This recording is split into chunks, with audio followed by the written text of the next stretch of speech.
Hey everybody, it's Laura Kingen, live again. It's 1:15, seems like about the time I get all set up and everything, so let's get to it. Sorry about my hair, it's funky. These live feeds are really interesting. Today I wanted to talk about vestibular / movement. Movement in and of itself is this vast topic. But what I want to target more specifically is vestibular movement or vestibular stimulation that relates to our brain. A couple times ago, I referred to this book, Sensory Integration in the Child. I love this book. And it's written really for parents and lay people. Okay, this is a coordination task. There it is! I did it! We all have our quirks. You know, this might be something we would do in therapy, is messing around with the mirrors to work on perception. A lot of the individuals that I work with reverse their letters when writing. But I'm kind of getting ahead of myself. Let me backtrack. That's the topic today. But my name is Laura Kingen. I am a registered occupational therapist, nationally registered. I have been since 1983. I am also licensed by the state of Arizona to provide occupational therapy services. That includes individual evaluations, individual therapy, group therapy. Here's my business card. Again, let's try this. There it is! How well you guys can see is a whole nother story. Carol Lansbury, shout out to you. She was the one that made my logo. I grew up with Carol. I think she's brilliant artist. She's out in Reno, Nevada. Sign out to Carol. No pun intended. Brilliant logo. There it is. So my business phone number is area code 631-848-8852. I grew up and went to college in New York. I've got a bit of an attachment still to New York. I love New York, even though I've lived out in Arizona over 30 years. You could also PM me on Facebook. I've set up some different rating scales for the different services that I provide, whether it's evaluation, therapy, also consult. I am licensed to provide occupational therapy services in the state of Arizona, but outside the state of Arizona, I really can only do consult or education. I have to be very, very careful with that, but certainly available. And certainly these live feeds can go out to the world. You know, we can do that. We can do education. So I think that's about it, other than I'm going to continue these live Wednesdays at 1 o'clock, 1:15-ish. I've benefited so much from the freebies that other people have been posting on Facebook this summer especially, that I feel like it's my way of giving back too. So what my intention is to do some education, but to also offer like a mock therapy session so that you get a sense of how I work, what it might feel like to work with me, how I approach the therapy sessions, what kinds of things we do in therapy sessions. So let me know. I'm available. I've even set up the price scale where if you want to do short consult, that's fine too. But let me know. I'm open, sometimes almost to a fault, being flexible. And like I had talked about in my self-regulation video, and I want to emphasize this point as I do these sessions on Facebook with y'all. I'm going to follow the same routine, which is what I do in my sensory sessions, is starting out talking or doing like an introductory kind of an activity, which I'm doing right now. I'm introducing concepts, doing preliminary business kinds of announcements and things like that. So as this time progresses, we're going to build our, I'm going to use the phrase arousal level. We're going to build our energy level. We're going to build our activity level. We're going to get louder. We're going to move. We're going to get busy. We're going to go, ah! But the idea is to then come back down and calm down.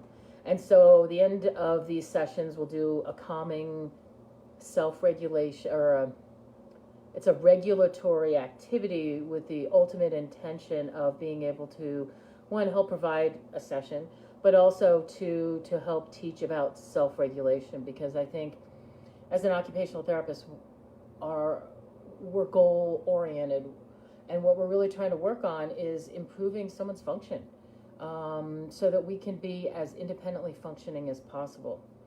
I'll leave it at that. So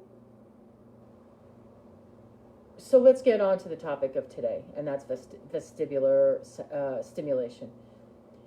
The term vestibular comes from the brain. It is an actual process that happens in the brain, is the mechanism of that part of our brain which helps us to process movement. I'll elaborate a little more on that, but this is that, it's worth taking the time to do this, but this graph,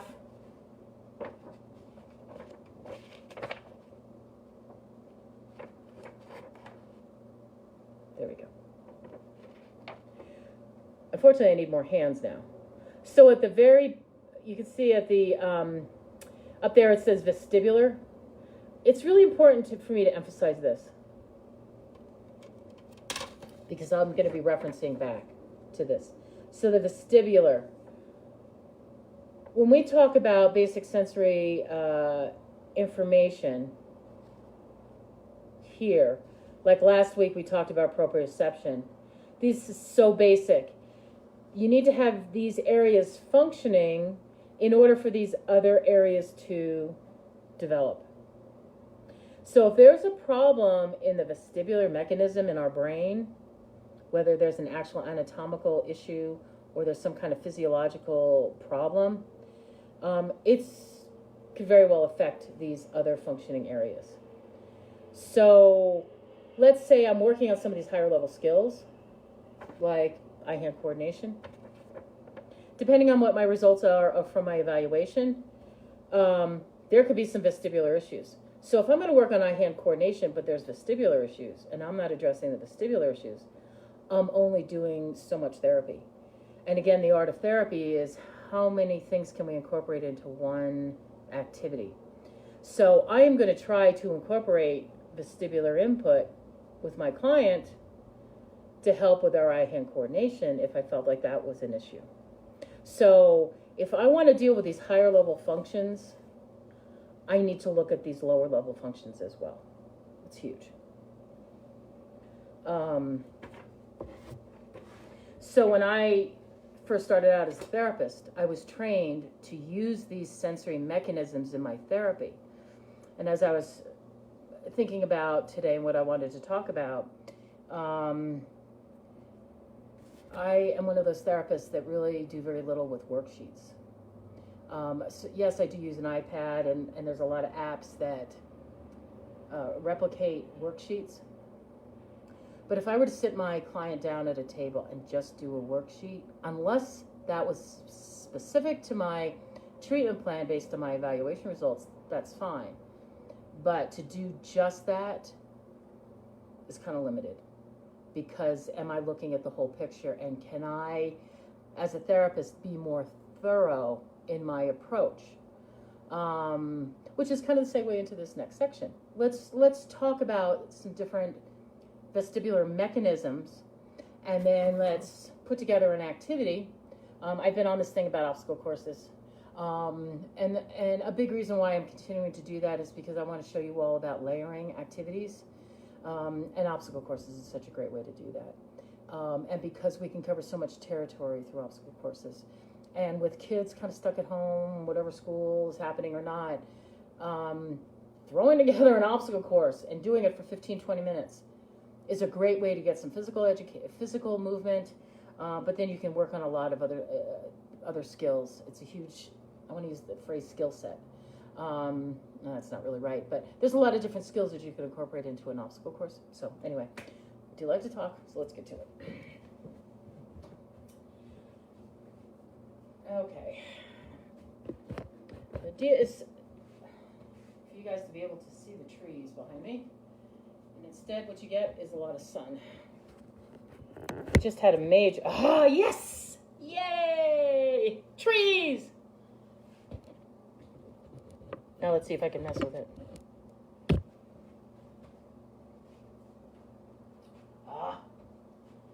Anyway, in one of the other videos that I did, I went through this and I want to go through this again with you. When we talk about movement, there's different planes of movement. So there is back and forth. Oh, well, you can see that. I mean, how much is a rocking chair like back and forth?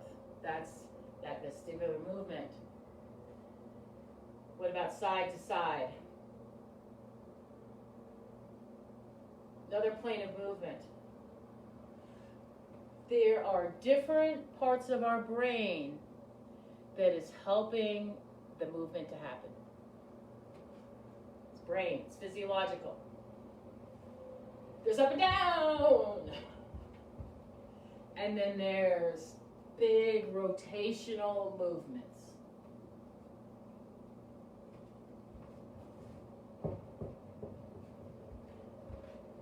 So like I said, I'd like to incorporate as much as possible into a therapy session. One of the things I really love are these developmental balls, as I've emphasized before. So keeping in mind some of the information that I put together in one of the other, it was the balance video, is how many different kinds of things can you incorporate into one activity? It's using the big developmental ball and showed you some different developmental positions. So we can incorporate the developmental positions with the movement. So for example, we could do prone. So this is a back and forth. Well, you can see this. We can also go side to side. Side to side, back and forth. And then we can also go up and down on the ball, like a trampoline. But with this ball, we can also go around. So this is in prone.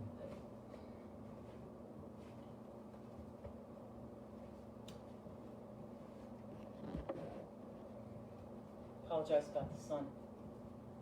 And it's in that tall window too, so even if I close the blinds. So we can go side to side. So you see how I'm getting some up and down movement as I'm going side to side too. Talk about working on balance. Forward and back, and then around. So we can even do diagonal movements. So the trick with this is, sorry if that sun's gonna bother me, is we have the midline of our body that's perpendicular to the ground. And so when we work with vestibular sensation, we're working with an individual's ability to be able to keep their body upright against gravity. A lot of the people I work with are unable to sit like this. You know, they fall over. So again, depending on the evaluation results and the treatment plan, I may want to work in sitting. I may want to bring it down lower, down to prone. But then we can do standing.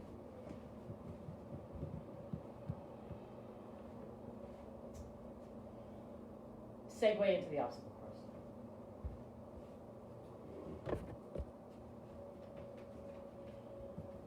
Because I could talk as I adjust this.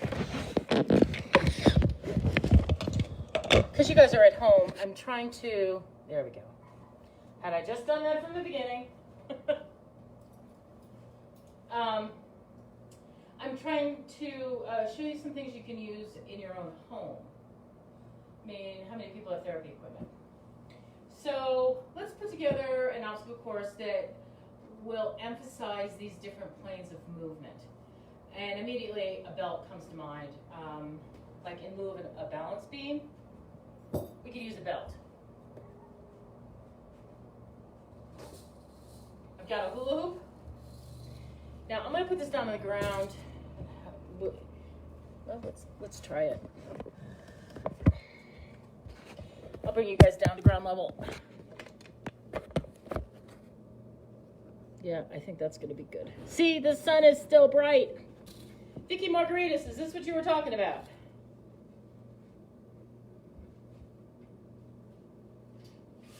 sun isn't even out. How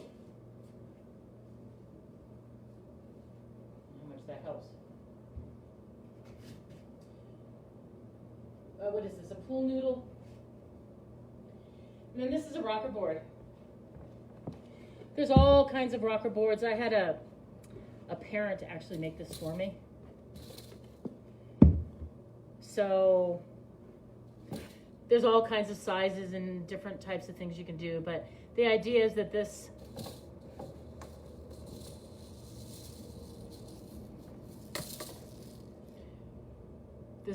so you can have somebody sit, they can go side to side, and then you can turn it and go forward and back. So a rocker board is a great way to work on vestibular movement. Now I kind of, let's talk about, a lot of the people I work with who have vestibular issues have developmental delays of some kind or another. But I've been alluding to the physiology of the brain. That vestibular processing is a physiological brain process. If there's some kind of brain trauma or developmental delay, it could cause problems with the vestibular processing, which would then impact those higher level skills and overall functioning. If there's a stroke or some kind of impact, that could affect vestibular processing. There's a mechanism that with head trauma, let's see if I can go here. So where the vestibular processing and the vestibular structure, the physiological structures that process vestibular information is located back here in this part of the brain. It's really very low level in the sense that when babies are born, they have vestibular mechanisms functioning. It's very early on. And then as the vestibular system matures, as the individual grows, then there's more things that can happen, like as I alluded to with that graph, that chart. But there's a mechanism that happens with head trauma that, let's say, I mean, a lot of the kids that I work with have balance problems. They trip and fall a lot. And I can kind of point them out because they have scabs right here on their nose because they fall flat. They do not have that protective extension or whatever it is with the vestibular system. So, but the point I'm trying to make is the impact of falling. There's a ricochet mechanism that can happen that impacts the opposite area. So if somebody falls flat on their face on the ground, it can literally jar the head and impact the area back here. And that's where the vestibular system mechanisms are, our basic sensory issues, also a lot of the vision. So anyway, wanted to pass that along because a lot of the controversy I've heard about behavior is that it's about behavior. But I worked at St. Luke's Behavioral Health Center in Phoenix, Arizona for, I don't know how many years, it's about 12 years. And I worked with sensory processing issues with people with behavioral issues.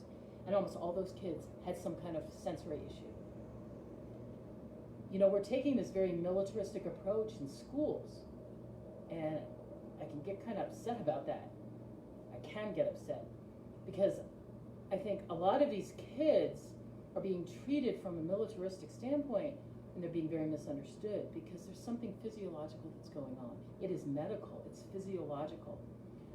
But a lot of these behaviors are put into the behavioral category, and they're not dealt with the medical. And in this time when we're trying to pull back monies and only go to the medical model, we should be helping these kids. It's a whole subject I could get into, and I better stop right there. But it's a consideration because it's physical.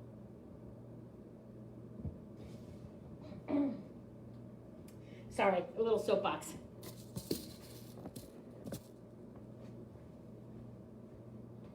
Now, I decided to bring out one fine motor toy for this obstacle course. Now, I guess I better redeem myself about the issues about worksheets, because I do a lot of fine motor skills, but can I incorporate the fine motor with the gross motor? And so, just for purposes of today, I'm going to use this toy and incorporate a fine motor component into this obstacle course. But the creativity is unlimited. But the reason why I'm doing this now, last week I talked about proprioception, and this is a more proprioceptive type of, how do I want to say? The stimulation that's being received by the brain is a more proprioceptive one in nature when you do this. But when you see the spinning, there's something about the spinning that correlates with the vestibular. Remember I was saying rotational movement? What these guys are doing is rotational. Okay, it's a stretch for fine motor, but anyway.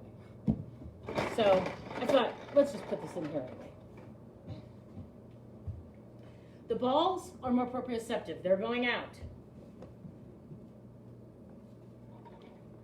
Now I can incorporate vestibular in there.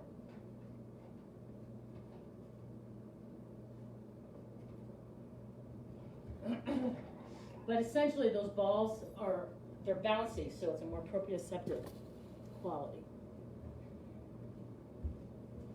Okay, how do I want to do this toy? I forgot how I wanted to do that.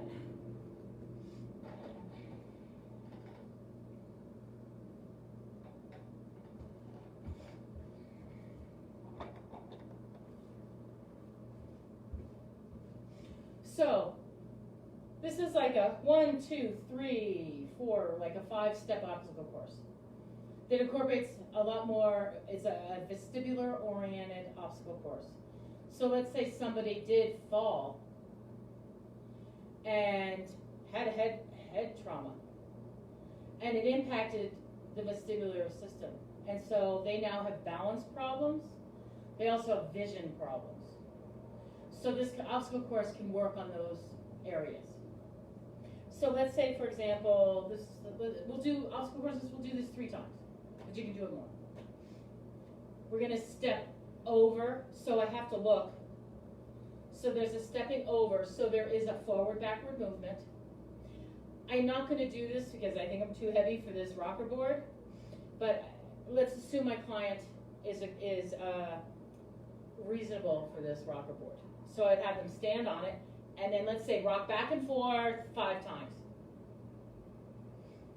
And then walk. Again, a lot of this obstacle course is forward and backward, side to side so far. Now let's add some rotation. Let's add some rotation, a little bit of rotation. We're going to walk around the hula hoop. Okay, a little limited in this room, but we're going to walk around. I'm going to hit this. Then let's walk backwards. 5 times. And then this time, jump over. So we're working on a lot of different kinds of skills. So step over 5 times. Walk on the line. Walk around the hula hoop. Hit the toy, walk backwards 5 times, and then jump over. One more time. Step over 5 times, walk on the balance beam, walk around the hula hoop, hit the toy, go backwards, rock 5 times, jump. So one of the reasons why I like the obstacle courses is because it's organizing. It's sequential, so it's really working on some cognitive skills. And with the vestibular, as you can imagine, like I was talking about, hitting the back of your head, it also contributes to the reticular activating system in the brainstem, which has a very organizing mechanism on somebody.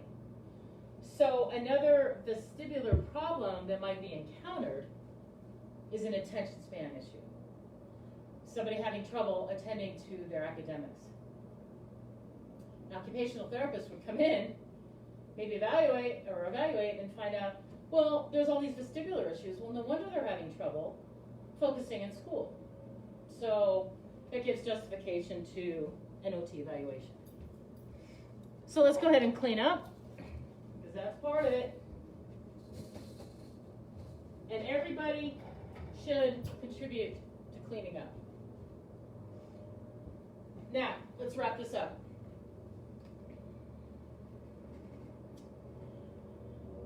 This chair, spinning chair.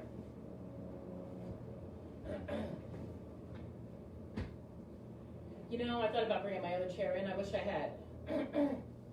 Some chairs rock back and forth. This chair is not. This chair is only going to spin. I would say probably most people don't like spinning. And especially after adolescence or so, even less so. Because something happens as we grow up is that, if you notice, usually, who are the people on these carnival rides? It's usually the kids. Because where they're at developmentally is they're still developing this, really reinforcing and developing this part of the brain and how it's contributing to the higher cognitive functions. But as we grow and develop, we've kind of developed that, and then that kind of falls away, and those mechanisms are integrated, thusly sensory integration. So it becomes less of an emphasis. But we still utilize those skills, but the emphasis of the development is already waned. So unless you really crave a lot of movement, spinning is too much. It's too much for most people. And hanging upside down, even more so. I would never, almost never, actually have somebody ask a client to invert themselves, to hang upside down, unless they've already demonstrated to me that that's something that they seek and they crave, because it can cause a lot of issues. But I think for those kids that really need it, I think a somersaulting and hanging upside down on trapezes and things like that. Obviously we can do that, but we don't want to do that for a long time either. So if somebody is driven towards that, I think that there's enough self-regulation that they can do that, and I'll work with them on that. But if they are not seeking that, I would never do that. That's a safety issue, so please be careful with that. That's a far extreme. The spinning is also kind of on that extreme, so be careful with the spinning as well. Have you ever seen somebody, some of those silly things on like America's Funniest Videos or some of that kind of stuff where, you put your forehead to a bat, you run around the bat, and then you get up and you're all, that can be really dangerous. And there's a normal amount of dizziness, but do you really want to cause dizziness to somebody? No. Some of the people I work with really crave a lot of movement. Therefore, spinning may actually be indicated. So be very careful with spinning. And spinning is not really good for a quiet time kind of thing. So I apologize. I was thinking that this chair was going to rock back and forth. So I don't have a rocking chair in my house. Do you?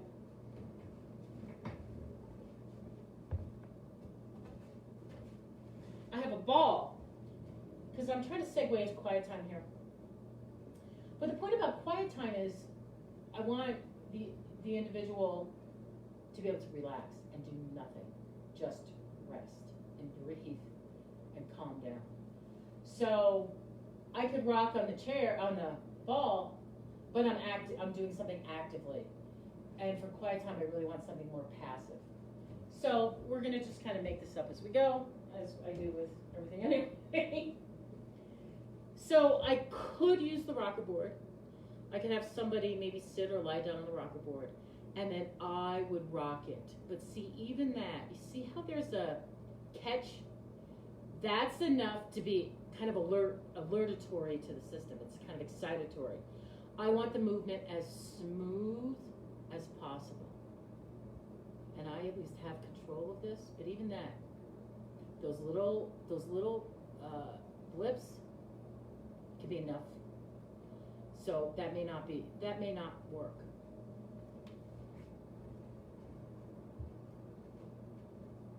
But for purposes of this demo, let's pretend that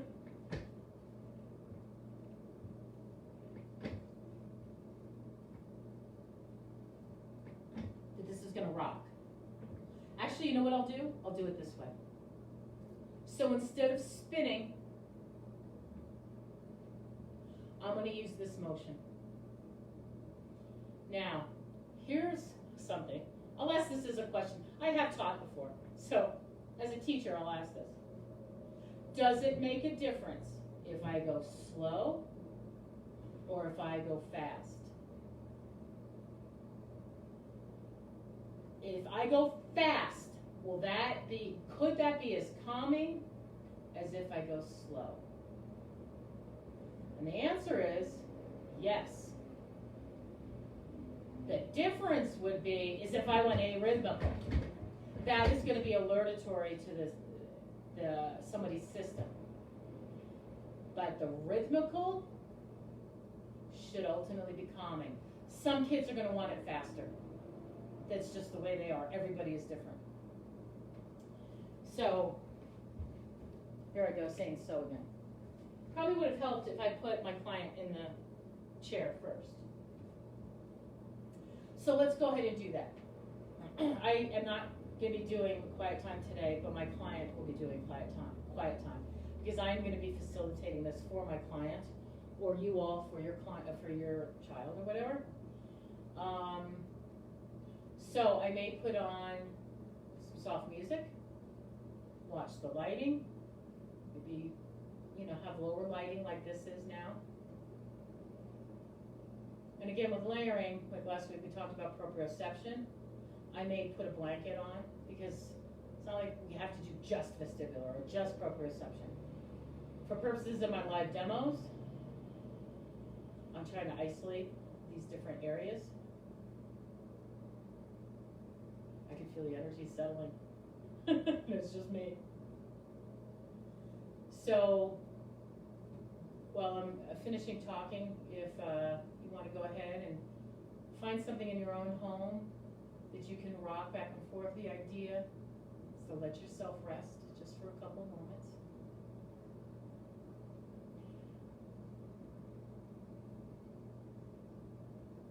Taking a slow, deep breath in, slowly let it go.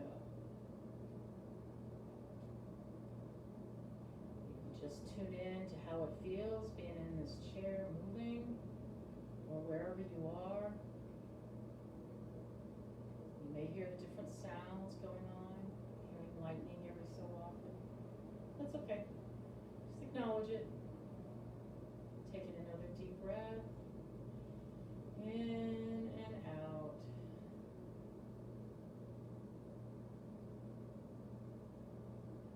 You can close your eyes. Leave them open. It's just going to take a couple moments to settle down, to rest and relax, and to feel comforted through movement of our bodies in space.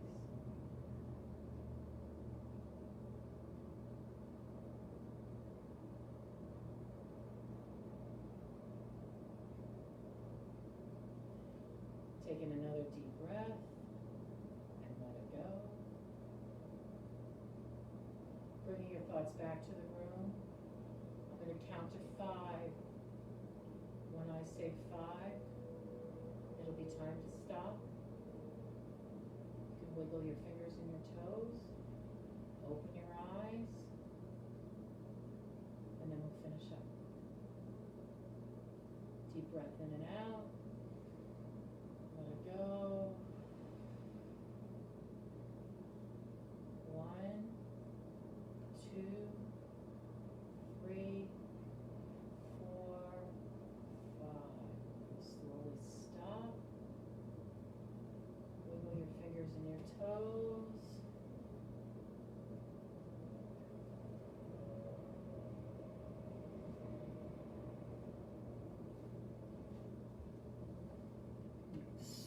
slowly stand up.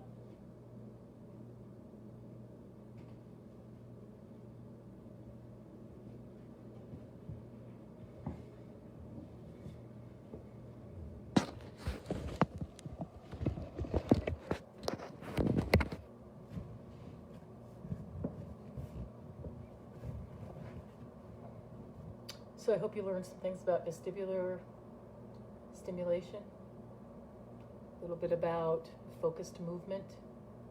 Hope you all have a really good day. Plan on being back next Wednesday, 1 o'clock. Have a good week.